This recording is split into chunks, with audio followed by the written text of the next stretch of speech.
Assalamu alaikum wa rahmetullahi wa barakatuhu. Alhamdulillah, wa salatu wa salamu ala rasulillah. Me emrin e Allahut, mëshiruesit, mëshirëbërësit. Përshëndetje t'i dërgojmë mbi më të zgjedhurin e njerëzimit, profetin ton, paqe dhe mëshira e Zotit qofshin mbi të, mbi shokët e tij dhe mbi të gjithë ata të cilët ndjekin dhe pasojnë rrugën e tij deri në ditën e gjykimit. Vëllezër dhe motra, zakati është një nga adhurimet më të rëndësishme. Është një e drejtë që kryesisht e përfitojnë njerëzit në nevojë. Në këtë emision me Hoxh Ismail Bardoshin do të trajtojmë disa çështje me interes që lidhen me zakatin. Së pari, Hoxh i nderuar, duam të njohim zakatin si koncept, si një detyrim, si një e drejtë dhe llojet e pasurive prej të cilave jepet zakati. Elhamdulillah, wassalatu wassalamu ala rasulillahi wa ala alihi wa sahbihi. Falëndërimi takon Allahut të lartësuar, lavdërimi dhe paqja qofshin mbi të dërguarin e Allahut, familjen e tij, shokët e tij. Zakat nga ana gjuhësore do të thotë pastrim, zhvillim, bereqet, mirësi. Dhe nisur nga ky kuptim, por edhe duke u bazuar në citatet e shariatit, zakati është pastrim për njeriu, është shkak që të pastrohet nga gjunahet, të pastrohet nga morali i keq, siç është kopracia, makutëria, lakmia e keqe për të përfituar pasuri në mënyrë të pandershme, në mënyrë të palishme, në mënyrë korruptive. Zakati është zhvillim për pasurinë, bën që të shtohet pasuria, siç ka thënë profeti në një hadith që sadakaja nuk e pakson pasuri. Zhvillon dëshirën e mirë tek njeriu, kultivon moralin e mirë dhe të bukur. Zakati është mirësi, është bereqet për pasurinë, sjell bekim për pasurinë, për zakatdhënësin, për familjen e tij. Duke dhënë zakatin, njeriu shpëton nga të ligat, siç thillet në një hadith se dikush e pyeti profetin, tha: "O dërguar Allahut, nëse njeriu jep zakatin e pasurisë, çfarë do të ketë?" Tha: "Kush jep zakatin e pasurisë, ikën e keqja, ikën e liga, se mundet që njeriu të ndodhin të këqija, të liga, sprova për shkak të pasurisë. Dhe kur jep zakatin e pasurisë, shpëton prej tyre." Zakati është një nga adhurimet më të rëndësishme, është ylla e dytë e Islamit, është përmendur bashkë me namazin në shumë vende në Kur'an. Allahu i lartësuar ka thënë: "Wa aqimu s-sala wa atu z-zaka", falni namazin dhe jepni zakatin. Zakati është caktuar si një drejtë e krijesave. Pra ajo është një adhurim për Allahun subhanahu wa taala, duke dhënë zakatin e pasurisë, njeriu adhuron Zotin. Njeriu bën një adhurim me cilin shpreson që të fitojë faljen e Zotit, mëshirën e Allahut, dashurinë e Allahut të lartësuar, të arrijë mirësitë e Zotit subhanahu wa taala, por zakati njihet si një drejtë e krijesave. Zakatin kryesisht e përfitojnë të varfrit, dhe duke dhënë zakatin e pasurisë, njeriu tregohet bujar, u bën mirë krijesave të Zotit subhanahu wa taala. Dhe në lidhje me pasuritë për të cilave jepet zakati, përgjithsisht janë 4 lloje pasurish: floriri dhe serma, baktit e trasha dhe të imta, ku hyn devet, lopët, delet, dhit, produkti bujqësor, por janë disa lloje të produktit bujqësor, edhe mallrat tregtare. Këto janë 4 llojet e pasurive për të cilat jepet zakati në mënyrë të përgjithshme. Hoxh i nderuar, si llogaritet zakati i arit? Në qoftë se njeriu plotson kuotën e zakatit të floririt, që është 85 gram, atëherë ka detyrë të jap zakat. E nëse ka më pak se kjo sasi, nuk e ka detyrë që të jap zakatin. Përveç kësaj është edhe një kusht tjetër, që ta ketë pasur në gjendje, ta ketë patur për një vit, të ketë kaluar në gjendje në pronë të tij floriri për një vit. Kjo sasi floriri me fjalë ose më tepër se kaq. Dhe do t'jap, ky që i plotson këto dy kushtet që i përmenda, do t'jap 2.5%. Për shembull, në qoftë se dikush ka 100 gram flori, e ka detyrë që t'jap 2.5 gram, që është një 40. Pra, nga 100 gram, 2.5 gram flori. Nga 1000 gram, i bie të jap 25 gram flori. Por, të varfrit do t'i jepet në vlerë monetare, do t'a jap euro ose lek, për shkak se i varfri nuk përfiton gjë nga ari, që do t'i jepet ajo që është në dobi të varfrit. Kështu, në qoftë se një person ka për të dhënë 2.5 gram flori, ai do t'ia jap të varfrit në vlerë monetare, do t'i jap në euro ose në lek, pasi i varfri nuk përfiton gjë nga ari, do t'i jepet para. Dhe nëse ka për të thënë 2.5 gram flori për shembull, do ta shoh sa i bie vlera në euro, nëse do t'i jap euro të varfrit. Do shoh çmimin e floririt, sa është 1 gram flori, prafërsisht në kohën tonë 1 gram flori është 85 euro ose 90 euro prafërsisht, diçka e tillë. Dhe kështu do ta nxjerr me fjalë do ta nxjerr zekatin e arit. Po zekati i argjendit, si llogaritet? Në qoftë se njeriu plotson kuotën e dhënies së zekatit të sermës, kuota është 595 gram serm. Dhe 595 gram ose më tepër, dhe që e ka pasur në gjendje për një vit, pra nëse i plotson këto dy kushte, ka detyrë që t'jap zekatin e sermës. Dhe përsëri do t'jap 2.5%, 1/40. Kaq i bie që t'jap. Por të varfrit nuk do t'i jap serm, do t'i jap në vlerë monetare, do t'i jap lek ose euro ose dollar, sepse kështu përfiton i varfrit. Kjo është në leverdi dhe në interes të varfrit. Për shembull, nëse dikush ka për të dhënë gjithsej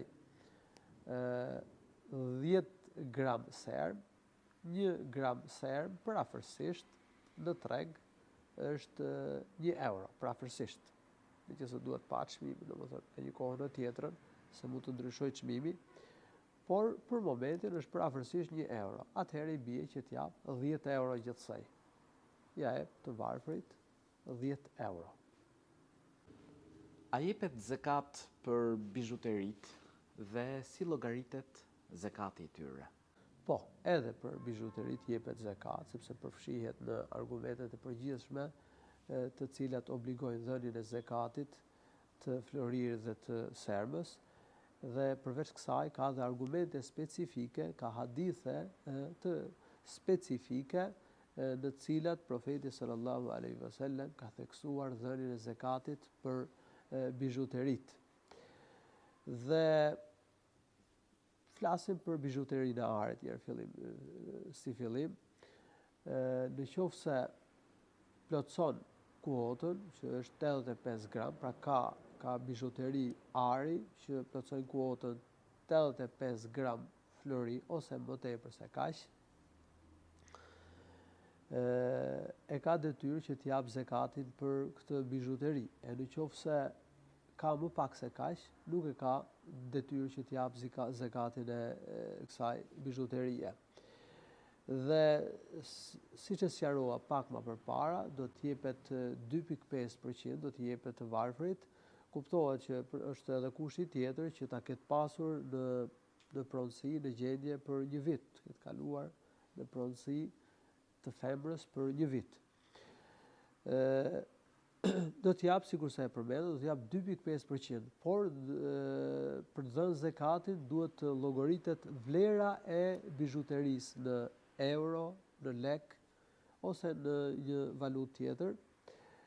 Për shembull, nëse bijuteritë e arit që ka femra arrin vlerën e 10.000 eurove, atëherë pra do të shikoj sa e ka vlerën si bijuteri.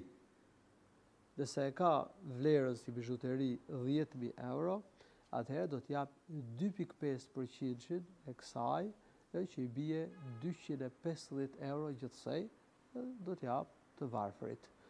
Në lidhje me bijuterinë e serbës, përsëri themi që nëse ka 595 gram serb, ose më tepër se kaq, se kjo është kuota e serbës, dhe e ka pasur në gjendje për një vit, ka pasur në pronësi për një vit, e ka detyrë që t'i jap zakatin, do t'i jap 2.5% të kësaj, për shembull, nëse por do ta llogarisë sipas vlerës që ka, pra do të llogarisë vlerën e bijuterisë serbës, sa i bie, nëse për shembull vlera e bijuterisë serbës së argjendit që ka arrin 1.000 euro, atëherë i bie që të jap 2.5% të kësaj shume, që është 25 euro. Si llogaritet zakati i parave? Monedhat kanë zakat, sepse ato janë në vend të monedhës së arit dhe të argjendit. Dikur kanë qenë monedhat e arit dhe të argjendit, është domethënë dinari dhe dirhemi, këto ishin termet e përdorura. Kështu që ka domethënë zakat edhe për monedhat, për parat, domethënë dollari, euro, leku e tjerë. Por besimtari e ka detyrë që t'jap zakatin e tyre nëse plotson kuotën dhe nëse kanë kaluar një vit në gjendje. Në lidhje me kuotën ka dy mendime. Sipas një mendimi do të merret parasysh kuota, do të vlerësohen parat sipas kuotës së arit. Nëse kapin vlerën e 85 gram flori, atëherë e ka detyrë, ose më tepër se kaq, e ka detyrë të jap zakatin, në të kundërt jo. Dhe sipas kuotës së arit i bie domethënë parafërsisht 7.500 euro. Kush ka gjithsej 7.500 euro, ose parafërsisht domethënë 7.400.000 lek të vjetra, ai ose më tepër se kaq, e ka detyrë të jap zakatin, ndërsa ai që ka më pak se kaq nuk e ka detyrë që të jap zakatin. Domethënë kjo nisur nga çmimi i floririt në treg në ditët tona, sepse çmimi i floririt mund ndryshojë nga dita në ditë, nga muaji në muaj, nga viti në vit, por duke marrë parasysh çmimin që ka domethënë në këto ditë. Dhe sipas mendimit tjetër do të merret parasysh kuota që është më e leverdishme për të varfrin, dhe në kushtet tona, në ditët tona, më e leverdishme për të varfrit është që të merret parasysh kuota e serbës, për shkak se njerëzit që do të japin zakat do të jenë më shumë. Do të japin zakat dhe ata që kanë më pak se 7.500 euro, ai që ka 6.000 euro, 5.000, 4.000, 3.000, 1.000 euro, madje dhe ai që ka 600 euro, pra që sepse kuota e serbës është parafërsisht 600 euro. Dhe kush ka kështu i bie, domethënë kush ka pasur në gjendje për një vit 600 euro, ka plotësuar nevojat dhe i kanë tepruar në gjendje për një vit të paprekura 600 euro ose më pak se kaq, ai duhet të jap zakatin. Themi kush e jep zakatin duke marrë parasysh kuotën e floririt, nëse ka 7.500 euro ose më tepër se kaq, dhe nuk e jep nëse ka më pak se kaq, ai nuk konsiderohet gjunahçar sepse ka marrë një mendim të konsiderueshëm të dietarëve të ummetit. Por nëse do të marrim parasysh kuotën e serbës dhe do të japin zakat edhe ata që kanë më pak se kaq, kanë afërsisht 600 euro ose më tepër se kaq, kjo është më e mira, kjo është më e pastra, kjo është më e sigurta për t'u liruar nga detyrimi dhe nuk është një gjë e madhe, se mund mendoj dikush që është e vështirë për njeriu të jap zakat edhe kur ka 1000 euro për shembull. Po nuk është gjë e madhe, sepse në 1000 euro do të jap sa do jap gjithsej 25 euro. Kjo është një pasuri që i ka tepruar, ka plotësuar nevojat vjetore, i ka pas gjendje pa prekur gjatë vitit 1000 euro, edhe merr prej tyre vetëm 25 euro dhe ja jep një të varfëri. Nuk është gjë e madhe. Nuk është ndonjë mundim i madh dhe do të konsiderohet prej zekatdhënësve, prej atyre që kanë dhënë zakatin, arrin mirësinë e përmbushjes së kësaj shtyllet e Islamit, shpresohet që të fitoj dashurinë e Allahut, dhënia e zakatit është një nga sebepet për të përfituar mëshirën e Zotit, për faljen e gjunaheve, për të fituar xhenetin, siç përmendet në hadith profetit sallallahu alaihi wasallam, po njeh dhe drejtën e të varfërit, tregohet bujar, tregohet bamirës, pra arrin ato mirësitë e shumta të zakatit, ndërkohë që shuma që do t'jap është fare e vogël dhe nuk e rëndon të varfërin. Prandaj ka dietarë që mendojnë se sa i përket zakatit monedhave monetare dhe mallrave tregtare nuk shikohet fare se sa është kuota. Bën llogarinë në krye të vitit, jep zakatin, nëse ke pas diçka që të ka tepruar gjatë vitit, bën llogarinë, jep zakatin dhe elhamdulillah, ky është mendimi i Ibn Bazit, Allahu e mëshiroft. Si llogaritet zakati i mallrave tregtare? Është për ta theksuar edhe një herë, domethënë çështja që nëse si llogaritet zakati i monedhave monetare, për të sqaruar një pjesë, domethënë që njeriu do të jap 2.5%, aq sa çepet për arin dhe për serbën. Për shembull, nëse njeriu ka pasur në gjendje për një vit 10.000 euro, kur plotson vitin hënor, sepse llogaritë bëhen sipas vitit hënor, për shembull, nëse në 20 Ramazan plotson vitin, shikon dhe ka në gjendje 10.000 euro. Atëherë do të jap 2.5% të kësaj shume, një të 40 e saj dhe që i bie 250 euro. Edhe për shtesat, nëse ka pas shtesa, për shembull në fillim të vitit ai ka pasur, le të themi, ka patur në fillim të vitit 8.000 euro. Por ka pas shtesa gjatë vitit dhe janë bërë 10.000 euro. Atëherë, kur plotson vitin, do të llogorisë edhe ato që ka patur gjatë vitit, por edhe shtesa, ato që ka patur për një vit në gjendje, dhe shtesat gjatë vitit, do t'i llogorisë në total dhe do t'a jap një herë zakatin e tyre, pra në rastin e fjalë që e solla si shembull, do t'i jap për 10.000 eurot, për totalin e tyre, 2.5% që i bie 250 euro. E në lidhje me zakatin e mallrave tregtare. Tregtari nëse plotson kuotën sipas art ose argjentit, gjë që e sqarova pak më përpara, më e mira është që të marr parasysh kuotën e serbës.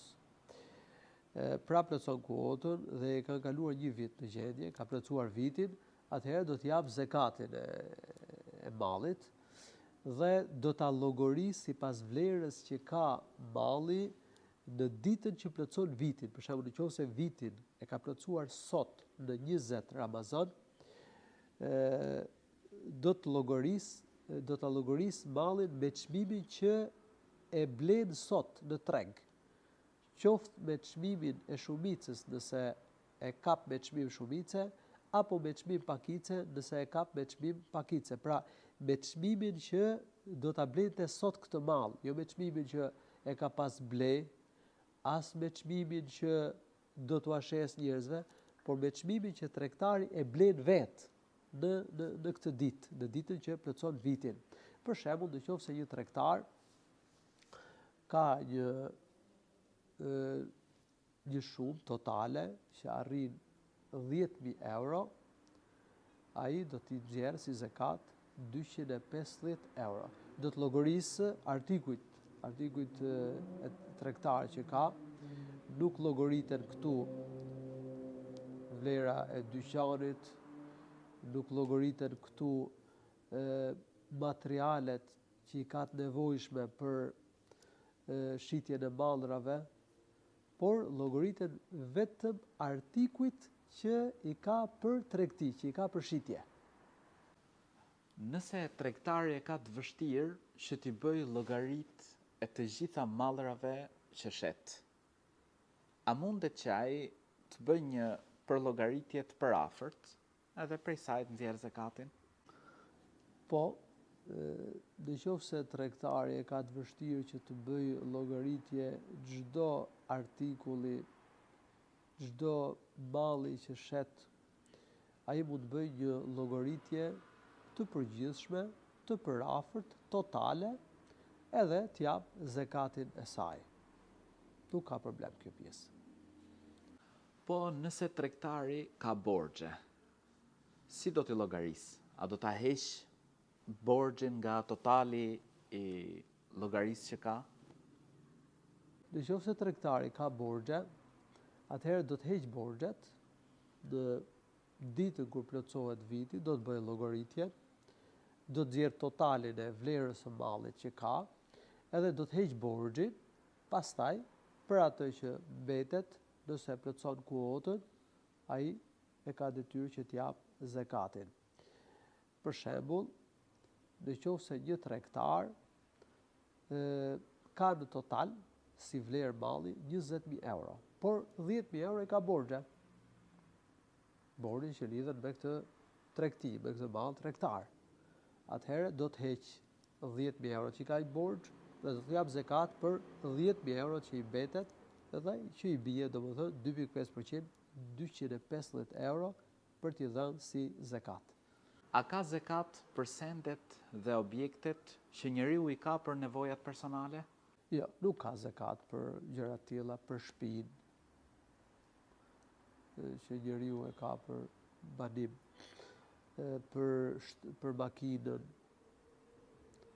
edhe për dyqanin që njeriu e ka për, domethënë, si pronë të tij, edhe pse aty shet mallra tregtare, por nuk e llogarit zakatin, nuk llogarit dyqanin për të dhënë zakat. As për ushqimet, as për pijet që i ka për nevojat e veta. Po për objektet që njeriu i ka dhënë me qira, a ka zakat për to? Nuk ka zakat për objektin, për shembull për shtëpinë që njeriu e jep me qira, për dyqanin që e jep me qira, për makinat që i jep me qira, por ka zakat tek qiraja që mbledh, që fiton. Në qoftë se qiraja plotson kuotën, duke e marrë domethënë në total dhe me paratë e tjera, se mund të ketë dhe burime të tjera, apo paratë të tjera që i ka në gjendje. Pra në qoftë se qiraja plotson kuotën, qoftë duke e llogaritur bashkë me paratë që ka në gjendje, dhe kalon një vit në gjendje, ai e ka detyrë që t'jap zakatin pra për qiran. Për një pasuri që ti mund t'ja kesh dhënë borxh dikujt, a ke detyrë me dhënë zakat për këtë? Në qoftë se i ke dhënë para borxh një njeriu që ka mundësi ta shlyejë borxhin dhe pret që ta shlyejë borxhin në afat në kohë, atëherë e ke detyrë që t'japësh zakat për këtë borxh, kuptohet, në qoftë se plotson kuotën dhe kalon vitin në gjendje. Mirë po, zakatin do të ke detyrë që ta japësh, mirë po ka një lehtësim, mund ta japësh zakatin e këtij borxhi në momentin kur do ta marrësh për gjitha vitet e shkuara. Nëse ka kaluar vetëm një vit, do ta japësh për vitin që ka kaluar. Nëse ka kaluar disa vite, do ta japësh për gjitha vitet e kaluara. Ndërsa në qoftë se i ke dhënë borxh një personi që është në vështirësi dhe nuk pritet që ta shlyejë borxhin, ose është e vështirë që ai ta shlyejë borxhin, atëherë nuk e detyrë që t'ja për zekat për një borxh të tillë, por në vitin, por nëse ndodh që ky njeri ta shlyen borxhin, ky borxhlir ta shlyen borxhin, atëherë do t'ja për zekat vetëm për vitin e fundit, dhe jo për gjitha vitet e shkuara. A mund na flasësh pak se kujt i jepet zekati? Zekati u jepet 8 kategorive, të cilat i ka përmendur Allahu i lartësuar në Kur'an, në fjalën e tij innama sadaqatu lil fuqara'i wal masakin wal 'amilina 'alayha, deri në fundin e ajetit. Allahu subhanahu wa taala ka përmendur 8 kategori që përfitojnë zekatin. Pra u jepet vetëm këtyre kategorive dhe nuk u jepet nuk lejohet u jepet kategorive të tjera përveç këtyre kategorive. Pasi zekati është një detyrë, është një rit fetar që ka disa rregulla specifike të veçanta, domethënë është në disa çështje është ndryshe nga sadakaja, është ndryshe nga kontribute apo domethënë gjëra të tjera që jepen si mirëbërje ndaj njerëzve. Kështu që duhet të respektojmë rregullat e shariatit dhe zekatin t'ua japim vetëm atyre që e përfitojnë. Kryesisht zekatin e përfitojnë të varfrit, e përfitojnë të varfrit, nevojtarët, el fuqara wal masakin, që i ka përmendur Allahu subhanahu wa taala, por mund ta përfitojnë edhe borxhlit, pasi edhe borxhlit hyn ke një kategori që e ka përmendur Allahu i lartësuar në ajetin që e citova pak më përpara. Hoxhë nderuar, duam të dim se kush konsiderohet nevojtar që mund të jepet zekati. Konsiderohet nevojtar ai që nuk plotëson nevojat vjetore, një njeri që nuk ka një zanat për të mbajtur me të, që nuk është në punë dhe nuk ka me çfarë të mbahet, por edhe një njeri që ka një profesion, që ka një zanat, mirë po të ardhurat që merr nuk mjaftojnë për të mbuluar shpenzimet e tij dhe shpenzimet e familjes së tij, shpenzimet vjetore. Mund të jepet zekat dhe njeriu që ka rrogë, por nuk mjafton kjo rrogë që merr për të plotësuar nevojat e veta dhe të familjes së tij. Por edhe një bujku që ka një tokë, ka një parcel, mirë po të ardhurat që merr, produkti që merr, nuk mjafton për plotësimin e nevojave vjetore. Zekati mund të jepet dhe njeriu që ka nevojë të martohet dhe nuk ka mundësi që të plotësojë shpenzimet e martesës. Mund të jepet zekati edhe njeriu që ka nevojë për strehim, për banesë, për shtëpi. Ai mund të ketë të ardhura vjetore të mjaftueshme për të jetuar vetë dhe familja e tij, por ai nuk ka mundësi që të blejë një shtëpi. Sidomos në kushtet tona kur çmimet e shtëpive domethënë janë shumë të shtrejta dhe e ka të vështirë njeriu që të blejë një shtëpi, kështu që mund ndihmohet me para zekati që të arrijë të blejë një shtëpi. Zekati mund të jepet edhe një personi domethënë që ka nevojë për mjetet e zanatit dhe profesionit të tij. Ka një person, ka një profesion, ka një zanat, mirë po i nevojitet mjetet për të ushtruar zanatin e tij, kështu që mund të ndihmohet me zekat në mënyrë që të mund të blejë mjetet që i nevojitet për të ushtruar zanatin e tij. Po atyre që kanë borxhe, a u jepet zekati? Po edhe atyre që kanë borxhe dhe s'kan mundësi që t'i shlyejnë borxhet, mund t'u jepet nga zekati pasurisë, pasi përfshihet në një nga kategoritë që ka përmendur Allahu i lartësuar në ajetin e Kuranit që e citova pak më përpara, wal gharimin. Kështu që dhe ata që kanë borxhet dhe s'kan mundësi që t'i shlyejnë borxhet, mund t'u jepet zekat për shlyerjen e borxhit. Dhe mundet që personi që do jap zekatin mund t'i jap në dorë borxhliut zekatin, edhe i thotë që ta kam dhënë që të shlyesh borxhin. Por mund të veprojë edhe në këtë mënyrë, domethënë mund t'i thotë ku i ke borxhet, ja kam filanit. Edhe ja shlyj këtë borxh vet. Ky që do jap zekatin, ja shlyj këtë borxh vet. Thotë këtë borxh do ta shlyj unë. Edhe ja jep parat, domethënë personit që ja ka borxhin. Zekati u jepet vetëm muslimanëve. Po jo muslimanëve, çfarë mund t'u jepet? Zekati është caktuar si një detyrë dhe si një drejtë që e përfitojnë vetëm muslimanët. Kështu që nuk lejohet që zakati i pasurisë të jepet jo muslimanëve.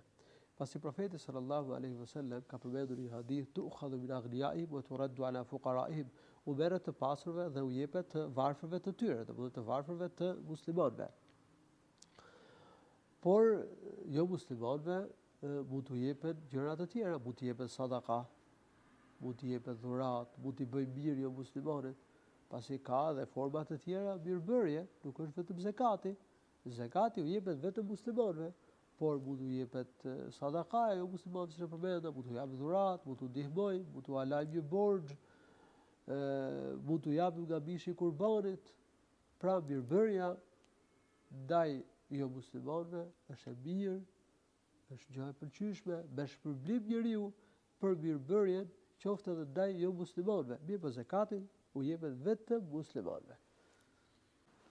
Zakatin a lejohet që prindi t'ia jap fëmijës, ose fëmija prindit, apo vllajt, apo motrës, ose bashkëshortit?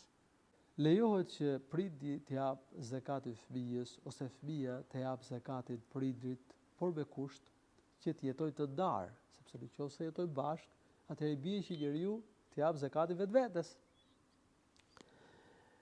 Kjo është e para, pra të jetojnë të ndarë, dhe e dyta të mos e jap në vend të shpenzimit të detyrueshëm. Nëse fëmia e ka detyrë të shpenzojë për prindin, fëmia ka të ardhura. Prindi nuk ka me çfarë të mbahet. Atëherë ky fëmijë e ka detyrë të shpenzojë për prindin. Dhe nuk lejohet që të jap zakatin në vend të shpenzimit të detyrueshëm për prindin. Por ai mundet që t'i shlyejë borxhin për shembull prindit. Se ka detyrë fëmia që t'i shlyejë borxhin prindit. Kështu që mund të jap zakatin për shlyerjen e borxhit të prindit. Ose nëse fëmia nuk ka mundësi që të mbulojë shpenzimet e prindit. Nuk ka aq të ardhura sa për të mbuluar shpenzimet e prindit. Po nga ana tjetër, ai ka detyrë që t'i jap zakatin. Se për shembull ka një biznes që ka, domethënë, vlerën 10.000 euro. Të ardhurat e këtij biznesi, atij nuk i mjaftojnë vetëm se për familjen e vet, për veten dhe fëmijët e tij. Dhe nuk i mjaftojnë për të dhënë për prindit. Në këtë rast, atij i lejohet që zakatin e këtij biznesi t'ia jap prindërve të tij. Po kështu i lejohet bashkëshortes që t'i jap zakatin bashkëshortit të saj, edhe bashkëshortit i lejohet që t'i shlyejë një borxh bashkëshortes. Po jo t'i jap zakatin bashkëshortes në vend të shpenzimit detyrueshëm për të, se dihet që bashkëshorti ka detyrë që të mbulojë shpenzimet e bashkëshortes. Por mund të shlyejë një borxh bashkëshortes, nuk ka problem. Gjithashtu, zakatin mund t'i japësh vëllait, mund t'i japësh edhe motrës, nëse ata jetojnë të ndarë, por jo në vend të shpenzimit të detyrueshëm për ta, se mund të ndodhë me fjalë që vëllai është i varfër ose motra është e varfër dhe nuk ka me çfarë të mbahet dhe nuk ka mundësi që të fitojë, të punojë dhe të mbahet. Në këtë rast e ke detyrë që nëse ke të ardhura, e ke detyrë që ta mbash financiarisht, të shpenzosh për vllain dhe për motrën. Kështu që në këtë rast zakati nuk lejohet që të jepet në vend të shpenzimit të detyrueshëm, por mund të jepet zakati për shlyerjen e borxhit të vllait ose të motrës, ose pasi nuk i ka detyrë njeriu që të shlyejë borxhin e vllait apo të motrës, ose mund të jepet zakati vllait ose motrës, nëse njeriu nuk ka aq të ardhura sa që të mbulojë shpenzimet e vllait dhe të motrës, atëherë lejohet që t'i jap zakatin e biznesit apo të parave që i ka. Dhe duhet kemi parasysh që nëse njeriu ja jep zakatin njeriu të fisit me shpërblim më shumë. Është më e mirë se i quhet sadaka, po i quhet edhe një vepër mirëbërje ndaj njeriu të fisit. Me shpërblim si sadaka, me edhe shpërblimin e rujtjes e lidhjes me njeriu të fisit, siç përmendet një hadith profetit sallallahu alaihi wasallam. Nëse dikush i ka dhënë borxh një të varfri, a lejohet që pra t'ia fal këtë borxh dhe ta llogarisë si zakat? Kjo nuk lejohet, sepse në një farë mënyrë njeriu përfiton në këtë rast. ka për t'i marrë dikujt një borxh. Ky njeri është në vështirësi, nuk e shlyt dot borxhin. Edhe thot, po ja llogarisë zakat. E them që ta kam heqë të borxh si zakat. Kjo nuk lejohet. Nëse zakatin ja ke dhënë një njeriu që ti mendon se ky sipas fesë e meriton t'ja japësh zakatin, por më pas të rezulton se është e kundërta, si gjykohet? Në qoftë se ja ke dhënë zakatin një personi, duke menduar që ai e meriton zakatin. Po pastaj ka rezultuar që ai nuk e meriton, nuk ka gjë, quhet e pranuar si zakat, quhet i sakt, dhe nuk ke detyrë që ta japësh përsëri këtë zakat. Mirë po, njeriu duhet kujdeset, duhet shoh mirë nëse personi që do t'i jap zakatin e përfiton apo jo. Gjithsesi, në qoftë se njeriu mendon me fjalë që është një familje, një person që përfiton zakatin, ai mund t'i jap zakatin dhe nuk ka nevojë të pyes aq hollësisht. Mjafton që, domethënë, ka përshtypjen që ky e përfiton zakatin. Po kështu nëse ta kërkon zakatin e pasurisë një person, në rast se vëren që ai e përfiton, ja jep pa u interesuar shumë. E nëse duket që ai është i aftë për punë dhe nuk ka pse t'i jepet zakati, atëherë përderisa ky e kërkon zakatin, mund t'ja japësh, por duke e informuar që zakati nuk i përket, nuk i takon një të pasuri dhe as një njeriu që është i aftë për të fituar dhe për të mbajtur vetë. Allahu të shpërbleft hoxhë nderuar. Atëherë, vëllezër dhe motra, ky ishte emisioni për sa i përket zakatit. Eluz Zotin e gjithësisë që të na bëjë prej atyre që i realizojmë 5 shtyllat e Islamit. Eluz Zotin e gjithësisë që atyre të cilëve u ka dhënë mundësi ta shlyjnë këtë detyrë, e cila është shtyllë prej shtyllave të Islamit. Shihemi në emisionin tjetër. Allahu ju rujt, Allahu ju dhënë të mirësi. Assalamu alaikum wa rahmetullahi wa barakatuhu.